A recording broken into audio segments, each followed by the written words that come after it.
pas d'amis, n'ont que des intérêts. Voilà. Merci Et c'est réciproque aussi. dañuy jàll ci leneen beneen rubrique bi am ci jeudi bi muy consacré ko environnement alam bi tey nag dañuy waxtaanee li nga xam ne femmes yi dañ koy def ci wàllum transformation de produits halieutiques maanaam produits yi nga xam ne dafay jógee ci géej gi surtout li nga xam ne mooy farine de poisson ca baax ñi la ñuy dem seeti jigéen n'est-ce pas Pape Ibrahima. dem seeti élément bi doo ko ñëwaat. Voilà. Toc Toc Sénégal.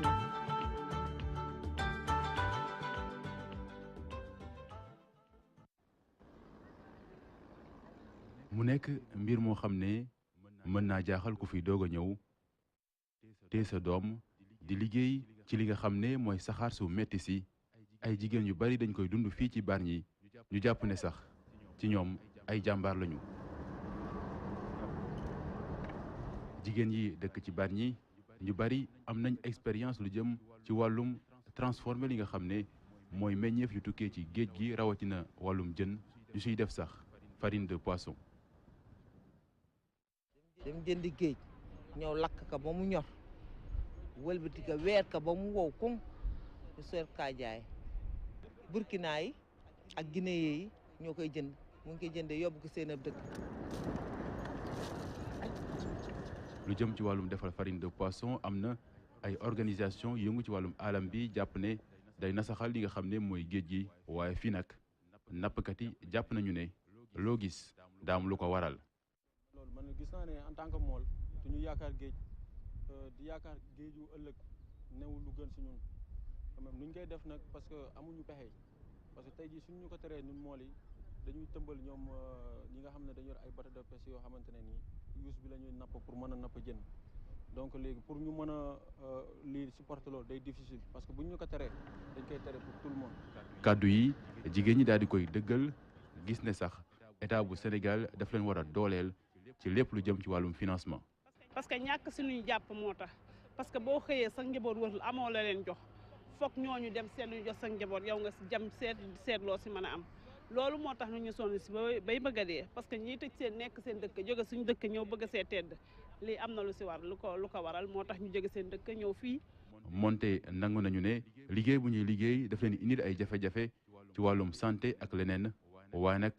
jigéen yi nekk ci Bargny gis ne amaguñu lu ko gën moo tax ñuy wéyal ni li mel am yaakaar bis bu yàlla sàkk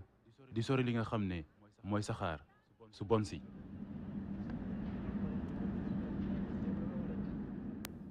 Toc Toc Sénégal.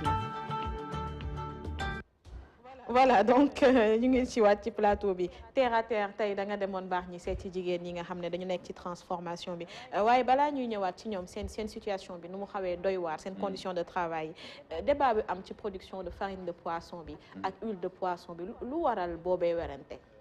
du ñàkk sax xëy na dégg nga ko wala ma Abdou Gaye Kassé dégg na ko lu jëm ci wàllum débat bi nga xam ne souvent dañ koy wax saay bu ñu ne production farine de poisson wala d'huile de poisson. ndax boo seetee Greenpeace di organisation bu mag bu yëngu ci wàllum alam bi souvent day génne ay rapport ay xayma yoo xam ne day wane situation lu jëm ci wàllum production farine de poisson te boo seetee Greenpeace dafa génne lu yàggul dara benn rapport yàggul dara di fësal ne lu ko gën a néew 500 000 tonnes at bu ne dañ koy day bàyyeekoo fii ci li nga xam ne moo jëm ci wàllum farine de poisson ñu transformé ko yóbbu ko tugal ci ay réew yoo xam ne yu ci ëpp ay Union européenne la bokk wala sax mën a dem ba Chine loolu nag mu nekk mbir boo xam ne jàpp nañu ne dëppoowul ak li nga xam ne mooy alam bi parce que dafay yàq lépp meññeef yi fi nekk ci géej gi moo tax ñu jàpp ne à chaque fois dañuy alerter ci li nga xam ne mooy production de farine de poisson te jàpp nañ ne aussi waa Greenpeace état bu Sénégal dafa war a appliquer ci li nga xam ne moo tukkee ci convention ci li nga xam ne mooy assise nationale ñu jagleeloon wàllum pêche parce que benn ponk buñ ci teewoon mooy lu jëm ci wàllum production farine de poisson dañ ko war a seetaat rawatina ci licence yi nga xam ne dañ koy joxe moo tax nag ñoom ñu daal di alerter ci li ni mel donc situation baa ngi noonu débat bi mais beneen wet bi ñoom ñu ciy yëngu jàpp nañu ne balaa ñu leen di wax wala balaa ñuy xool ñoom de leur côté lu ñuy def nañu seet peut-être ñi nga xam ne ñooy bateau yu mag yi léegi di am benn doxalin bu dëppoowul ak alam bi au contraire ba ñoom lu ñu ciy def mooy finalement elles n'ont pas le choix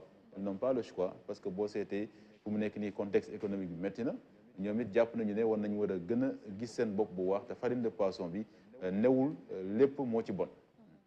mais farine de poisson bi li ci doy waar mooy pour nga am benn quantité farine bi li ngay lakk ci jën dafa bëri pour am xawma ñaata kilo il faut nga am quantité de poisson boo xam ne boo ko réduire du sax bëri donc loolu mooy wax ji mais également ñoom ñu ngi pointé du doigt bateau yu mag yi mais ñoom aussi gis nañu façon nuñ koy liggéeyee donc je pense que ci ñaari côté yëpp la ñu war a c'est ça en fait ça dit c'est un débat quand même production farine de poisson d'huile de poisson c'est un débat assez complexe au Sénégal parce que man bi ma demee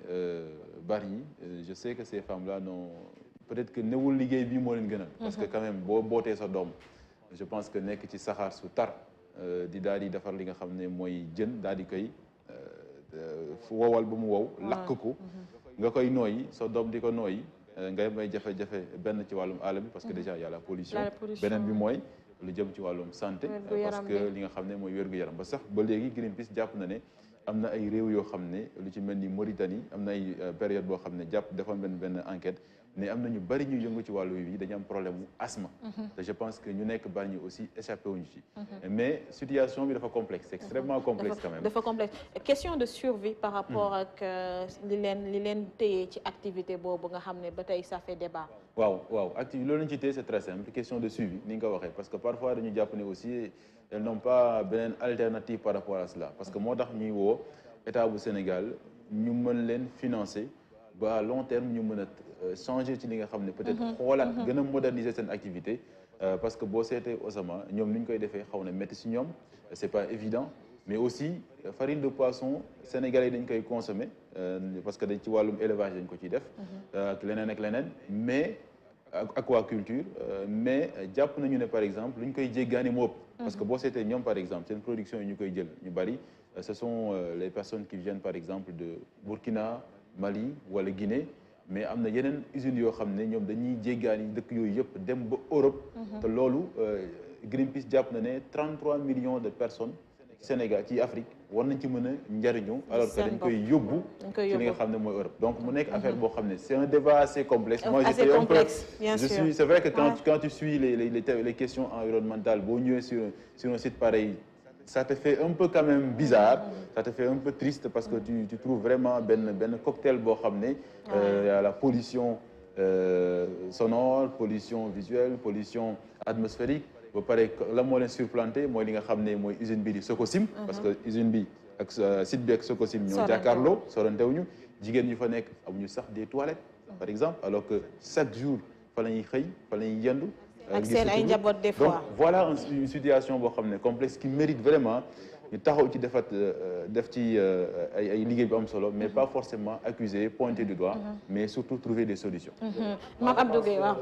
li ñu wane am na solo et ça pose un peu le problème de santé publique qui incombe à l'État mais également de préservation de l'environnement man je pense que li ñuy def également am na solo comme il l'a dit la demande elle est là donc je pense que État bi moom moo war a venir en aide à ces femmes-là. jëm leen a jàppale ñu taxaw ay unités de formation de transformation wala ay usines yi nga xamante ni dinañ leen tàggat ñoom su ko defee ñu nekk fa di fa daan seen doole pour di transformer également farine de poisson bi su ko defee ñu daal di koy industrialiser parce que lii comme on le dit c'est informel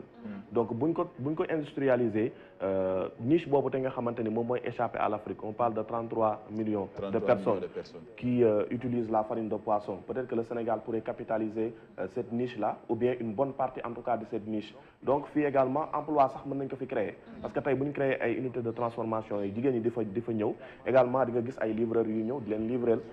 wala ñeneen également ñëw di fa daan seen doole parce que unité de transformation ça englobe beaucoup de métiers à la fois mais je pense que également état bi war na jug pour